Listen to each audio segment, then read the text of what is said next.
ಆತ್ಮೀಯ ಬಂಧುಗಳೇ, ಶ್ರೀರಾಮಚರಿತ ಮಾನಸ ಕಿಷ್ಕಿಂಧ ಕಾಂಡ, ಇದರಿಂದ ಇವತ್ತು ಚೌಪಾಯಿಗಳು ಮತ್ತು ದೋಹೆಯನ್ನು ತಿಳ್ಕೊಳ್ಳೋಣ. ಜಗ ಕಾರಣ ತಾರನ ಭವಭಂಜನ ಧರಣಿ ಭಾರ ಕಿ तुम्ह अखिल भुवन पति लीन्ह मनुज अवतार कोसलेस दशरथ के जाये हम पितु बचन मानी बन आये नाम राम लक्ष्मण दोवु भाई संग नारी सुकुमारी सुहाई इहा हरि निसिचर बैदेही विप्र फिरही हम खोजत तेही आपन चरित कहाँ हम गाई कहूँ विप्र निज कथा बुझाई प्रभु पहिचानी परेवु गही चरना सो सुख उमा जाई नहीं बरना पुलकित तन मुख आव न बचना देखत रुचिर बैश्य कै रचना पुनि धीरजु धरी अस्तुति कीन्ही हर्ष हृदय निज नातही चीन्ही मोर न्याऊ मैं पूछासाई तुम पूछहूँ कस नर की नाई तब माया बस फिरवूँ भुलाना ತಾ ತೇ ಮೈ ನಹಿ ಪ್ರಭು ಪಹಿಚಾನ. ಇವು ಚೌಪಾಯಿಗಳು ಮತ್ತು ದೋಹೆ. ಈಗ ಇದರ ಅರ್ಥವನ್ನು ತಿಳ್ಕೊಳ್ಳೋದಕ್ಕೆ ಪ್ರಯತ್ನ ಮಾಡೋಣ.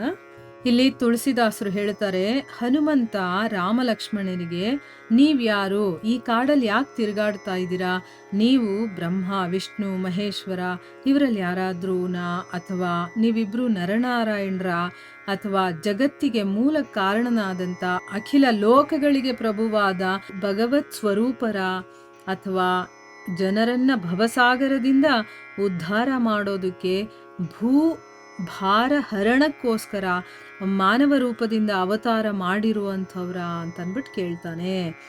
ಅವರಿಗೆ ಗೊತ್ತಾಗ್ಬಿಟ್ಟಿದೆ ಈಗ ರಾಮನೇ ಇಲ್ಲಿ ಬಂದಿರೋದು ಅಂತನ್ಬಿಟ್ಟು. ಆಗ ಶ್ರೀರಾಮ ಪ್ರತ್ಯುತ್ತರವನ್ನ ಕೊಡ್ತಾನೆ, ನಾವು ಕೋಸಲೇಶ ದಶರಥನ ಕುಮಾರರು, ಪಿತೃವಾಕ್ಯ ಪರಿಪಾಲನೆ ಮಾಡೋದಕ್ಕೋಸ್ಕರ ಕಾಡಿಗೆ ಬಂದಿದ್ದೀವಿ. ನನ್ನ ಹೆಸರು ರಾಮ ಅಂತ, ಇವನು ನನ್ನ ತಮ್ಮ ಲಕ್ಷ್ಮಣ ಅಂತನ್ಬಿಟ್ಟು ನಮ್ಮ ಜೊತೆ ಸುಕುಮಾರಳಾದಂತಹ, ಅಂದರೆ ನೋಡೋದಕ್ಕೆ ತುಂಬ ಸುಂದರಿ ಆದರೆ ತುಂಬ ಸೂಕ್ಷ್ಮ ಮೃದು ಸ್ವಭಾವ ಇರುವಂಥ ನನ್ನ ಪತ್ನಿ ಇದ್ಲು. ಇಲ್ಲಿ ಈ ಕಾಡಲ್ಲಿ ರಾಕ್ಷಸ ಏನು ಮಾಡ್ದ, ನನ್ನ ಪತ್ನಿ ಜಾನಕಿಯನ್ನು ಅಪಹರಣ ಮಾಡ್ಕೊಂಡು ಹೊರಟೋಗಿದ್ದಾನೆ. ಓ ಬ್ರಾಹ್ಮಣೋತ್ತಮನೇ, ನಾವು ಅವಳನ್ನು ಹುಡುಕ್ತಾ ಹುಡುಕ್ತಾ ಅಲಿತಾ ಇದ್ದೀವಿ. ನಾವು ನಮ್ಮ ಕಥೆಯನ್ನು ಹೇಳಿದ್ದೀವಿ, ಈಗ ನೀನು ನಿನ್ನ ಕಥೆಯನ್ನು ಹೇಳು ಅಂತ ಅಂದ್ಬಿಟ್ಟು ಕೇಳ್ತಾನೆ. ಅಂದರೆ ನೋಡಿ, ಭಗವಂತನಿಗೂ ಗೊತ್ತು ಹನುಮಂತ ಏನಕ್ಕೆ ಬಂದಿದ್ದಾನಿಲ್ಲಿ, ನನಗೆ ಗೊತ್ತಿದ್ರು, ನಾನು ಯಾರು ಅಂತ ಗೊತ್ತಿದ್ರು, ಬೇಕು ಅಂತ ನನ್ನ ಕಥೆಯನ್ನು ಕೇಳ್ತಾ ಇದ್ದಾನೆ ಅಂತ ಅಂದ್ಬಿಟ್ಟು ಈಗ ನಿನ್ನ ಕಥೆಯನ್ನು ಹೇಳು ಅಂತ ಹೇಳ್ತಾನೆ. ತನ್ನ ಆರಾಧ್ಯ ದೈವವಾದಂತಹ ಶ್ರೀರಾಮನನ್ನು ಗುರುತಿಸಿದಂಥ ಆಂಜನೇಯ ಅವನ ಪಾದಗಳಿಗೆ ದಂಡವತ್ ಸಾಷ್ಟಾಂಗ ನಮಸ್ಕಾರಗಳನ್ನು ಮಾಡ್ತಾನೆ. ಈಗ ಶಿವ ಹೇಳ್ತಾನೆ ಪಾರ್ವತಿಗೆ, ಉಮಾ, ಮಾರುತಿಯ ಆನಂದಾನುಭೂತಿ ಇದೆಯಲ್ಲ ಅದು ಅವರ್ಣನೀಯ, ಅದನ್ನು ವರ್ಣನೆ ಮಾಡೋದಕ್ಕೆ ಸಾಧ್ಯ ಇಲ್ಲ. ಅವನಿಗೆ ಎಷ್ಟು ಆನಂದ ಆಗ್ತಾ ಇದೆ ಅಂತಂದರೆ ಅವನ ಶರೀರವೆಲ್ಲ ಪುಳಕಿತಗೊಳ್ತಾ ಇದೆ, ಬಾಯಿಂದ ಮಾತೇ ಹೊರಡೋದಕ್ಕಾಗ್ತಾ ಇಲ್ಲ. ತನ್ನ ಪ್ರಭುವಿನ ಸುಂದರವಾದಂತಹ ಸುರುಚಿರ ರೂಪವನ್ನು ನೋಡ್ತಾ ನಿಂತ್ಕೊಂಡ್ಬಿಡ್ತಾನೆ. ತನ್ನ ಸ್ವಾಮಿಯನ್ನು ಗುರುತಿಸಿದ್ರಿಂದ ಅವನ ಹೃದಯದಲ್ಲಿ ಆನಂದ ಅನ್ನೋದು ಹುಕ್ಕಿ ಹರಿಯತ್ತೆ. ಆಮೇಲೆ ಧೈರ್ಯವನ್ನು ತಗೊಂಡು ಸ್ತುತಿ ಮಾಡ್ತಾ ಹೇಳ್ತಾನೆ. ನೋಡಿ, ಭಕ್ತಿ ಅನ್ನೋದು ಎಷ್ಟು ಚೆನ್ನಾಗಿರುತ್ತೆ ಅಂತಂದರೆ ನಮಗಿನ್ನೂ ಅದರ ಅರಿವೇ ಇಲ್ಲ. ಎಲ್ಲೋ ಕೆಲವರಿಗೆ ಸಾಸಿವೆ ಕಾಳಷ್ಟು ಅದರ ಅನುಭವ ಆಗ್ತಾ ಇದ್ರು ಕೂಡ ಅದನ್ನು ತಡ್ಕೊಳಕ್ಕಾಗಲ್ಲ ನಮಗೆ.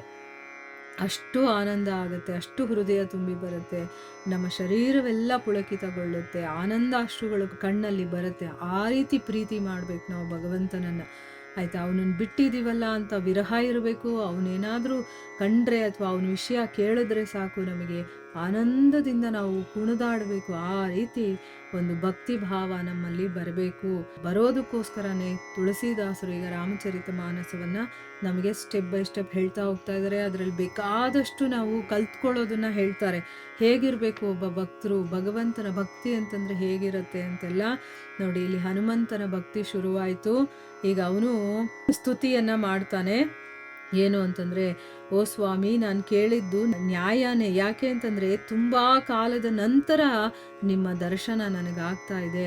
ಅದರಲ್ಲೂ ಕೂಡ ಮುನಿವೇಷದಲ್ಲಿದ್ದೀರಾ ನೀವು. ಅಂದರೆ ನೋಡಿ, ಇಲ್ಲಿ ಭಗವಂತ ಮುನಿವೇಷದಲ್ಲಿರೋದ್ರಿಂದ ನಾನು ನಿಮ್ಮನ್ನು ಗುರುತಿಸೋಕ್ಕಾಗಲಿಲ್ಲ. ಆದರೂ ಗುರುತಿಸಿರ್ತಾನೆ.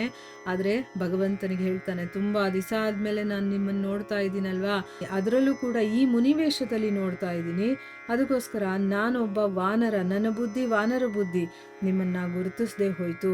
ಆದರೆ ನೀನು ಸರ್ವಾಂತರ್ಯಾಮಿ ಆಗಿದ್ರೂ ಕೂಡ ಮನುಷ್ಯ ಮಾತ್ರರ ಹಾಗೇನೆ ಕೇಳ್ತಾ ಇದೆಯಲ್ಲ, ನೀನು ಯಾರು, ನಿನ್ನ ಕಥೆನ ಹೇಳು ಅಂತಂದ್ಬಿಟ್ಟು. ನಾನೇನು ಮಂಗಬುದ್ಧಿಯವನು, ನನ್ನ ಬುದ್ಧಿ ತುಂಬ ಕಡಿಮೆ ಇರುತ್ತೆ, ವಾನರ ಬುದ್ಧಿ ಇರುವಂಥವನು, ನಾನೇನೋ ನಿನ್ನ ಕತೆ ಹೇಳು ಅಂತ ಅಂದ್ಬಿಟ್ಟು ಹೇಳಿದೆ. ಆದರೆ ನೀನು ಸರ್ವಾಂತರ್ಯಾಮಿ, ಎಲ್ಲರ ಹೃದಯದಲ್ಲಿ ಏನಿದೆ ಅಂತ ಗೊತ್ತಿರೋನು, ನಾನು ಯಾರು ಅಂತ ನಿನಗೆ ಗೊತ್ತು. ಆದರೂ ಕೂಡ ನಿನ್ನ ಕಥೆನ ಹೇಳು ಅಂತ ಸಾಮಾನ್ಯ ಮನುಷ್ಯರು ಕೇಳ್ದಾಗ ಕೇಳ್ತಾ ಇದೆಯಲ್ಲ. ನಿನ್ನ ಮಾಯಾ ಪ್ರಭಾವಕ್ಕೆ ಸಿಕ್ಕಿ ನನ್ನ ಪ್ರಭುವನ್ನು ನಾನು ಗುರುತಿಸದೆ ಹೋದೆ ಅಂತ ಹೇಳ್ತಾನೆ. ಅಂದರೆ ನೀನೇ ಮಾಡಿರುವಂಥ ಮಾಯಾಜಾಲ, ಅದಕ್ಕೆ ನಾನು ಗುರುತಿಸೋಕ್ಕಾಗಲಿಲ್ಲ ಅಂತಂದ್ಬಿಟ್ಟು ಅವನು ಹೇಳ್ಕೊಳ್ತಾನೆ. ಮುಂದುವರೆದು ಏನಾಗುತ್ತೆ ಅಂತ ನಾವು ಮುಂದಿನ ಭಾಗದಲ್ಲಿ ತಿಳ್ಕೊಳ್ಳೋಣ. ಇಲ್ಲಿಗೆ ನಾವು ನಿಲ್ಲಿಸೋಣ. ಹರೇ ಕೃಷ್ಣ.